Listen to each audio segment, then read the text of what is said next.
agora vamos continuar repercutindo o anúncio de renúncia de Boris Johnson no Reino Unido. Por essa razão, recebemos aqui nos estúdios da Jovem Pan News o professor Marcos Vinícius de Freitas, especialista em relações internacionais. Professor, seja muito bem-vindo mais uma vez aqui à Jovem Pan. É um prazer poder conversar com vocês hoje nesse dia histórico, né? Mais um. Pois é, professor. Então eu gostaria justamente que o senhor analisasse esse anúncio de renúncia por parte de Boris Johnson, o que deve acontecer a partir de agora, como o Partido Conservador deve se posicionar e o que de fato deve mudar com a liderança, com uma nova liderança no Reino Unido. O que os britânicos devem esperar? Olha, eu achei muito interessante o sumário que você fez anteriormente sobre a situação que está acontecendo no Reino Unido. Porque nós poderíamos dizer que Boris Johnson é como se fosse um gato com 7 vidas. Porque ao longo desse tempo todo ele enfrentou uma série de escândalos envolvendo a figura dele ou membros do seu parlamento, da sua administração.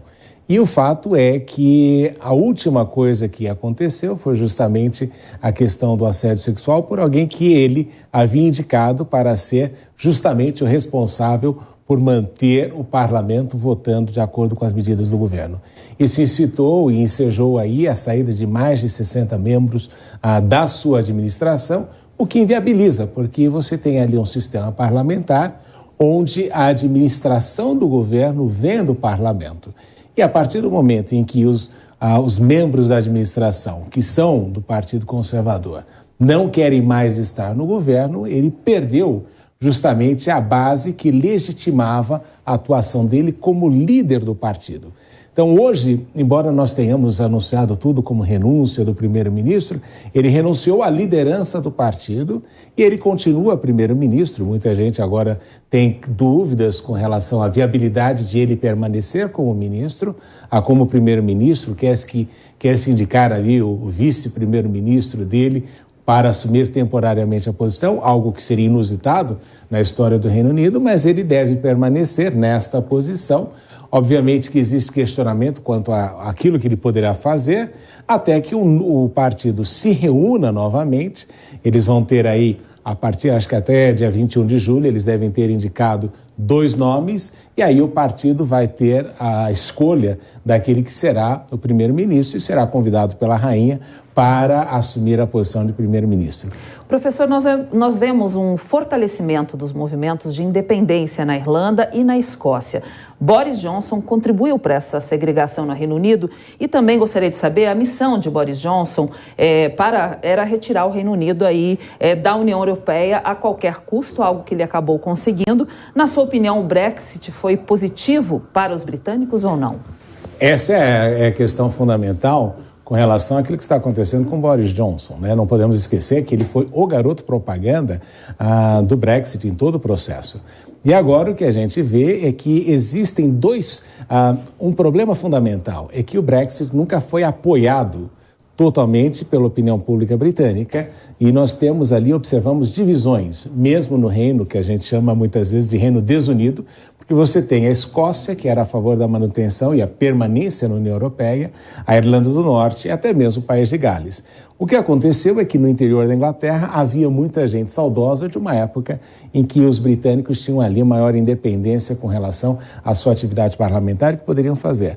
O que aconteceu é que o resultado que nós temos visto é um desabastecimento grande que você enfrenta hoje em dia no Reino Unido e também o fato de que muitos dos produtos que vinham da Europa, né, a relação comercial entre Reino Unido e Europa era muito grande, se eu não me engano, com mais de 50% da balança comercial entre Reino Unido, das exportações do Reino Unido, eram com a União Europeia, isso baixou drasticamente e também tem a tributação. O resultado é que a economia dos países membros do Reino Unido passaram aí por um processo de deterioração, aliado à pandemia e à questão da guerra. Então, o Brexit foi, sem dúvida, um elemento fundamental em toda essa equação e hoje em dia muitos se arrependem da decisão que tomaram há alguns anos, acho que 6 anos, com relação à decisão que foi tomada de se tornarem ali independentes da União Europeia. Agora, professor, dá para fazer algum tipo de prognóstico em relação aos próximos meses, em relação ao governo do Reino Unido? Existe o risco, por exemplo, do retorno do Partido Trabalhista estar no poder antes de acabar o mandato dos conservadores? O senhor vê alguma possibilidade disso acontecer? Não, você teria que ter ali a convocação de eleições gerais e só quem pode fazer isso, a pedido do primeiro-ministro, seria a Rainha Elizabeth II, que é a chefe de Estado britânica. O que deve acontecer é que o partido vai se reunir e a questão é qual vai ser a rapidez, né? O Boris Johnson, obviamente, gostaria de ficar no partido, não na liderança do partido, mas como primeiro-ministro até o mês de outubro, quando acontece a convenção do partido. Mas pelo que nós vimos no caso do David Cameron, ele saiu, né, foi mais ou menos expulso o mais rapidamente possível, justamente pelo desgaste que essa situação gera. E o próprio ex-primeiro-ministro John Major afirmou que achava que não era bom para o partido que Boris Johnson, continuasse no poder durante esse período, durante esse interregno, até que o partido encontre uma nova liderança. O fato é que você vai ter aí o Boris Johnson na liderança do governo por mais algum tempo, mas estima-se que isso não deverá durar muito, justamente pela negatividade e pela imagem negativa que ele gerou ao longo deste tempo. E, obviamente, você vê que até mesmo pelo pronunciamento hoje, ele nunca utilizou a palavra renúncia, justamente porque não aceitava o fato de ter tido uma votação tão expressiva e hoje em dia não ter mais a legitimidade dentro do seu próprio partido para governar. Agora, professor, falando um pouquinho sobre a guerra na Ucrânia, qual é o cenário do conflito hoje e existe uma perspectiva de um cessar-fogo em breve? Essa é a pergunta de $1 milhão, viu? Com relação à questão do cessar-fogo, porque a gente não sabe exatamente o que o presidente Putin determinou como sendo o seu objetivo. E isso é importante de enfatizar, porque a questão do objetivo de Putin, que a gente vê uma consolidação ali, se você olhar o mapa, toda a parte leste da Ucrânia, mais ou menos, tem sido quase que dominada totalmente, não é? Nós vemos ali que em todas as batalhas que se falava que a Ucrânia estava resistindo, a Rússia, passado algum tempo, conseguiu conquistar o território. Então, hoje em dia, tudo passa por o quanto você tem de resiliência da Ucrânia, que reclama desde o início pelo fato de estar desarmada, reclama pelo fato de que os equipamentos que foram dados à Ucrânia, que eram da era soviética, a munição tinha acabado. E o que a gente vê é que tudo depende ali do quanto que a Ucrânia precisa manter a guerra continuando, justamente para que se consiga decidir quanto do território o país efetivamente perderá ou não. Acho difícil reverter este cenário de conquista de território por parte da Rússia. Então, é uma questão de meses, mas tudo passa justamente por definir qual é a estratégia final quando o presidente Putin se dará por satisfeito em ter alcançado seu objetivo. Agora, de que maneira, professor, os outros países, especialmente os europeus, podem contribuir para o encerramento desse conflito ou para uma negociação visando um cessar-fogo? Porque o que eu tenho observado é que as principais nações têm sofrido demais por conta das sanções impostas à Rússia e também por conta da retaliação da Rússia no fornecimento dos itens que são tradicionalmente fornecidos por ela. O senhor entende que as negociações podem avançar também em razão dessas demandas desses países?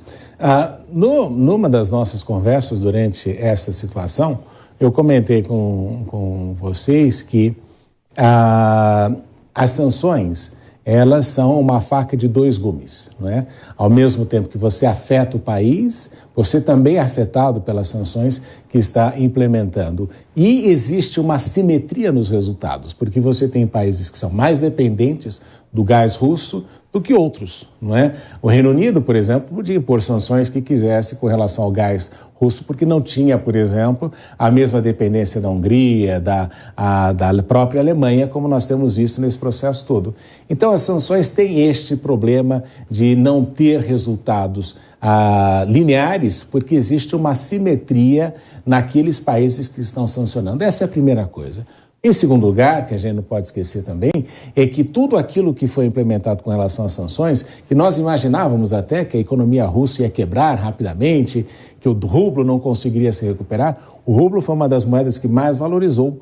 E isso é mérito justamente da administração do Banco Central russo, que soube lidar com essa situação e essa dependência global com relação ao petróleo e a importância da Rússia no mercado de petróleo e gás natural. Então, o que os países podem fazer, a gente já viu que sanções não funcionam mais, não é?